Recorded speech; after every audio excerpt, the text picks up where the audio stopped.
This seems like something that you would see out of a movie, not something that would happen in South Mississippi for sure. You know, maybe something like this in New York City or something, but I wouldn't expect it in Pascagoula. It's been trying. It's been scary sometimes, but we've just adapted. We've listened to what the doctors, like Dr. Ikenna has told us what's safe and what's not, and we're taking every precaution. When we first started, it was chaotic. It was just kind of chaos. One of our worst fears was, are the nurses exposed at the nurses station with all these? We're surrounded. It's a circle in the unit. We've got 8 beds, and we're pretty much encircled with all these other rooms. So that was a big fear. I wanted to wear my N95 mask the entire day, like every single day. I just didn't want to take it off. When our patients are getting sick, they get sick fast. They go from us just monitoring their oxygen saturations to their saturations just suddenly dropping. And then we've got to, get the doctor at the bedside and get ready to intubate. And get ready to intubate is different than, 6 months ago. Everything's got to be ready so that we can go in and shut the door and us do it at the bedside as one unit. It's very difficult if I'm in the room and I need something. I've got my N95, got my surgical mask, and then I've got my shield. And then I'm talking through a door to my coworkers. So my coworkers have to be on the same page as me. This is absolutely a team effort right now, more so than before. We have to be on the same page. When I'm in the room helping to intubate, that's what we call putting a tube down someone's throat to put them on the ventilator, which is what a lot of people think of as life support.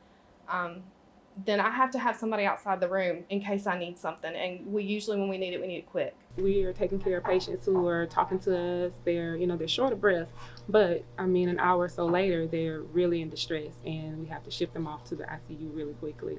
So the patients coming in, they're really, really sick. So it kind of makes it really difficult, but it's a process, and we just work through it.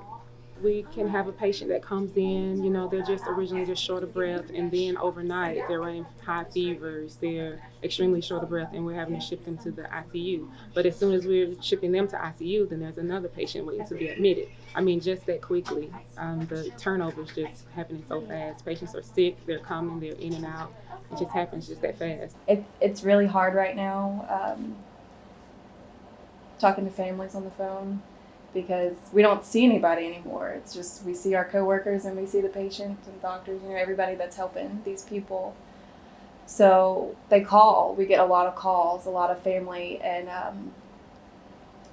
it's hard to imagine having a loved one in the ICU under these circumstances, the unknowing of what's going on. Are they going to make it out? Because this is just, like I said, it's just trial and error. People are staying on the vents longer.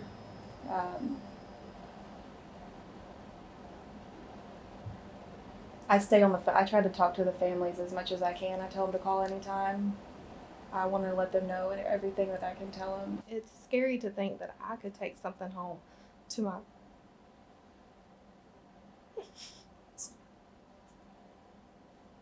Try not to think about it. I have a little girl and a little boy. But I do everything that I can, and I try to take all the steps and all the precautions. To me, some of my coworkers have separated from their families. They have young children and they're not going home to them, but this is not going away.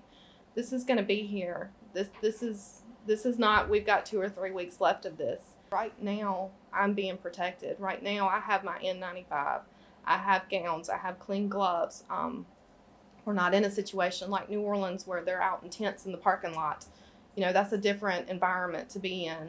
So if that changes, I don't know. Right now, I'm protected. Right now, I'm doing my job. I'm just praying that it doesn't go home to them. We don't know when this will end.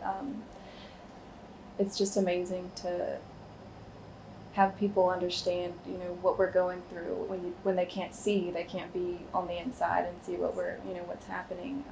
Just for them to know, it is hard. And to have that support just means so much.